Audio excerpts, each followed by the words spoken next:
In recent days, the Justice Department has sued 8 states to compel them to share their voter registration lists with the federal government. Those lists include voters' personal data, like dates of birth and social security numbers. State officials oppose the move because of concerns about how the information will be used. That comes as President Trump continues to target election systems, including mail-in ballots. Liz Landers is back now with a closer look. Trump's targeting of mail-in voting is just one action he's been critical of. To discuss more, I'm joined by David Becker, the executive director of the nonpartisan nonprofit Center for Election Innovation and Research. David, thank you so much for joining us. The Department of Justice announced that they are suing after the states refused to turn over voter registration lists. The Department of Justice sent us a statement and said, in part, that Congress gave the Justice Department authority under statutes, and they list out a few of these, to ensure that states have proper voter registration procedures and programs to maintain clean voter rolls containing only eligible voters in federal elections.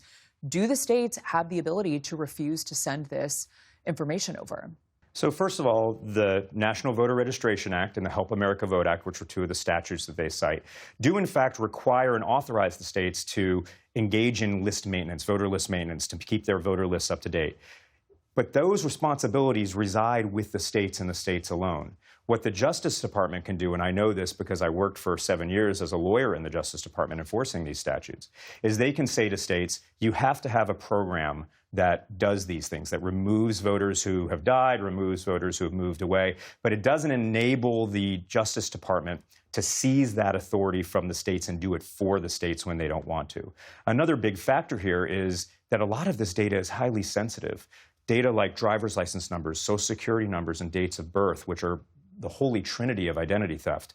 And states have very significant regulations to protect that data from disclosure. Remember, the federal government, it was revealed, just uploaded a huge amount of data from the Social Security database to a vulnerable public cloud server. So the states have a very good reason to want to protect their data and get more answers from the DOJ that the DOJ has not provided. It has not been clear what they're going to do with this data, how they're going to store this data, who's going to have access to this data.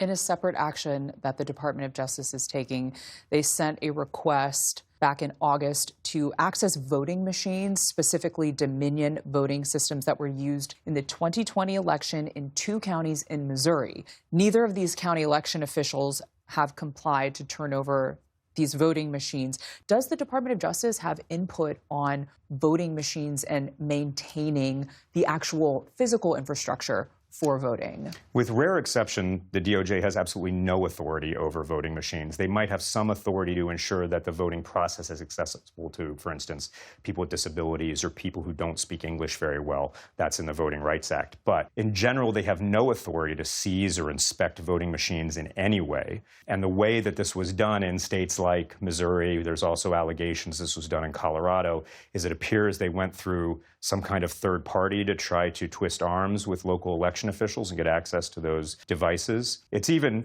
more troubling because there is federal law that requires these local election officials to maintain custody. Chain of custody is very important with voting machines. And if that chain of custody is destroyed, it could render those machines unusable in the next election. So there's no clear indication, again, what the DOJ is doing, whether it has any competence whatsoever to look at voting machines, and absolutely no federal statute that authorizes them to do that. I want to play for you a soundbite from President Trump last month talking about mail-in ballots. Let's listen. Mail-in ballots are corrupt. Mail-in ballots, you can never have a real democracy with mail-in ballots. And we, as a Republican Party, are going to do everything possible that we get rid of mail-in ballots. The president has repeatedly attacked mail-in ballots and that form of voting. Are mail-in ballots secure? Well, we've had mail-in balloting, mail-in voting since at least the Civil War, so for over 150 years. And in fact, the states that started making it more popular, extending it to more people, often tended to be redder states, states like Arizona, Utah, who were thinking about voters who might be older, who might be in rural areas, who needed to find ways to vote. It's absolutely secure. Every state has multiple protections in place on the voter registration side. Once the ballots come back in to check to see the signatures are matching and the right person is voting. And also, if anyone ever tried to vote a ballot that wasn't theirs, it's likely that person's going to show up. And so there will be protections in place to make sure mail voting is secure. To the point that you were just making, there are 36 states that allow no excuse absentee voting, including several that are almost entirely vote by mail. President Trump won 20 of those. Does the president have the power to get rid of this kind of voting? No, the founders were very wise when they constructed the Constitution. Remember, they had just defeated a tyrant in England and achieved their freedom here in the United States. And one of the things they were really worried about was that a future despot, a future authoritarian would try to seize power through some kind of populism or something like that. And so they decentralized the running of elections through something called the Elections Clause of the Constitution, which says that the time, place, and manner of elections is regulated by the state legislatures. Congress can also regulate it, of course, Congress being made up by the states. But the White House, the president, plays absolutely no role in elections. And if the president wants to change anything with regard to federal elections, he, of course, has to go through Congress to do that. David Becker, thank you so much. Thank you, Liz.